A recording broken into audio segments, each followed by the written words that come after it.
High rollers on the rise. Fantasy football dice. Cash and glory in our eyes. We live in high stakes life. Laptops and we steaming. Players in our dreams. When it's grind, no sleeping.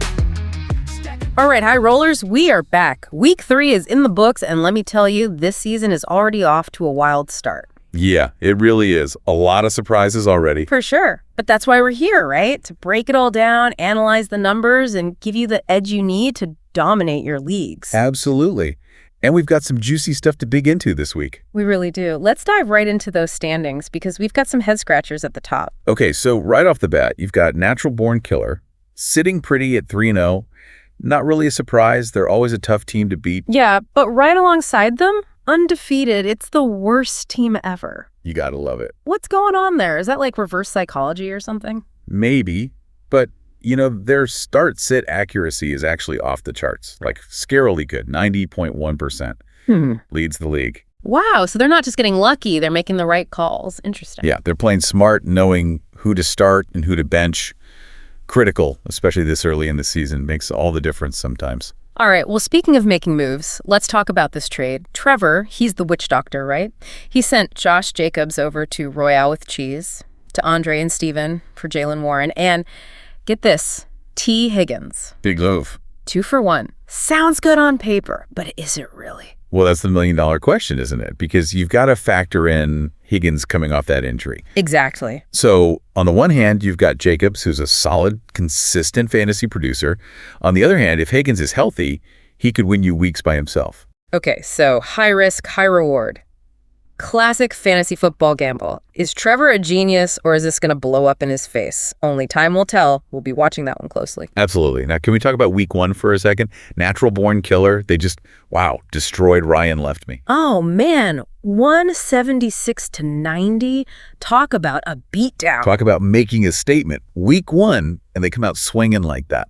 Yeah, I don't think Ryan Left Me has recovered from that one yet. But then again, look at Witch Doctor. They bounced back in week 2, put up a league-leading 181 points. Wild. See, that's fantasy football for you. Anything can happen. You can go from zero to hero in a week. It's all about riding that wave, capitalizing on those big weeks. For sure. But on the other side of that coin, we've got to acknowledge Royale with Cheese, right? Week 3, they put up, a season-low 78 points. Oof, rough week. That happens sometimes, though. Doesn't mean they're out of it. Just got to regroup, reassess, and maybe make some moves. Exactly. Got to be proactive. Speaking of which, this whole win ratio versus actual wins thing is fascinating. Like Go DJ, for example, they're crushing it with a 66.7% matchup win rate. Right. So they're consistently scoring higher than their opponents. That's huge. But here's the kicker. Their record is only 2-1. Oh, interesting. So winning, but maybe not by as much as that win rate would make you think. Exactly. It's not always about blowing teams out of the water, but you got to have those big wins to really climb the standings and secure that playoff spot. Makes you think about your strategy for sure. Right. Because then you look at a team like Dirk-a-Darrell's, records 1 and 2. Okay, not great. Not great. No, BUT, their all-play win rate, 63%. Whoa. Hold on. So they're actually scoring higher overall, even though they've lost more matchups. How does that even work? It's about those close matchups, man. Yeah. They might be on the losing end sometimes, but they're still putting up points. Shows you they know how to pick players. And it highlights something super important. Understanding how the scoring works in your specific league. It's not just about winning every week. It's about the bigger picture. Lesson learned. Got to look at all the angles.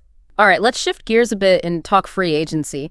3 teams have been making some noise. Ryan Left Me, Go DJ, and this is interesting, worst team ever.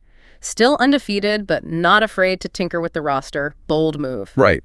But one pickup I really want to talk about is Danny and Ryan over at Ryan Left Me. They snagged Calvin Austin. Ooh, that's a good one. He could be a real difference maker for them, especially after that rough start in week 1. Yeah, adding a receiver with his kind of talent could be huge. Lots of upside there. Definitely going to shake things up. Speaking of shaking things up, week 4, some big matchups coming up that we got to talk about. First up, the undefeated worst team ever going head-to-head with Go DJ. Talk about a clash of styles. It's going to be good. Corey, with worst team ever, he's playing some next-level fantasy football, but can he keep it up against Justin and Dustin? They're always tough to beat. High stakes for sure. And then there's John over at Decaffeinated Coffee. He's been quiet, really quiet, on the trade and free agency front. Until now. He picked up Austin Eckler, right? Off waivers. Can you believe that? Eckler. Talk about a power move. I mean, nobody saw that coming. But, okay, real talk. What does this mean for John's team? Eckler is a beast, but how is he going to fit into their roster? Good problem to have, I guess. Right. I mean, on the one hand, it's a no-brainer. The guy's a scoring machine. But on the other hand, throwing a player like that into a team that's been pretty, well, inactive, let's say, it's a gamble. Huh. Could be the spark they need, or it could totally backfire. Yeah, it's like hitting the reset button on their whole season. Going to be interesting to see how John handles this. But hey, that's fantasy football, right? Unpredictable. Which leads us to Thursday Night Football. Got to get those lineups set. Always sneaks up on you. This week, it's a big one. Cowboys and Giants, divisional matchup. So many fantasy stars on the field at once. You've got Dak, Saquon, CeeDee Lamb.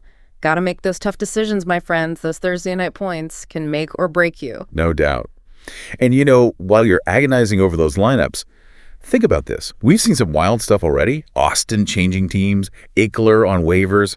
What's going to be the next big surprise? Which one of these moves is going to catapult a team to the top? Or completely tank them? Who knows? That's the beauty of it, right? Keeps us on our toes. Absolutely. As we head into week 4, anything can happen. So to all you high rollers out there, good luck. Trust your gut. Make those moves. And most importantly, have fun. Couldn't have said it better myself. Until next week, happy drafting, everyone. Yeah.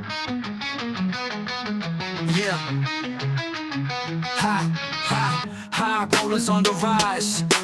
Fantasy football dice. Cash and glory in our eyes. We live in high stakes life.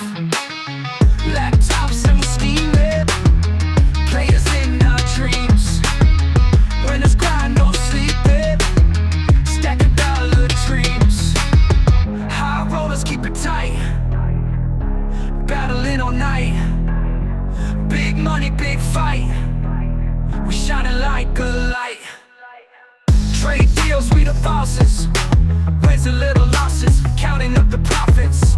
Point stacks so flawless. Yeah, Sundays our main show.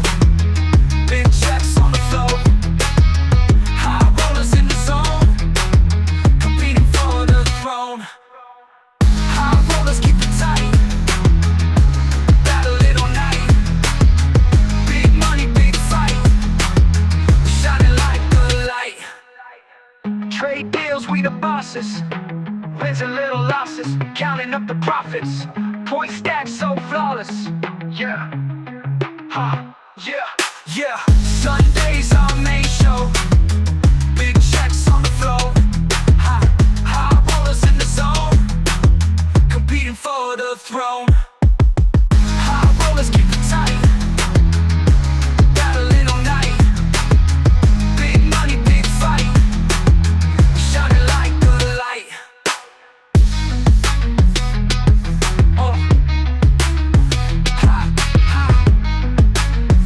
Got a light, like a light. Yeah. Trading knows we the bosses. Wins and little losses, counting up the profits. Point stacks so flawless. Yeah, Sundays our main show. Big checks on the floor. High rollers in the zone, competing for the throne.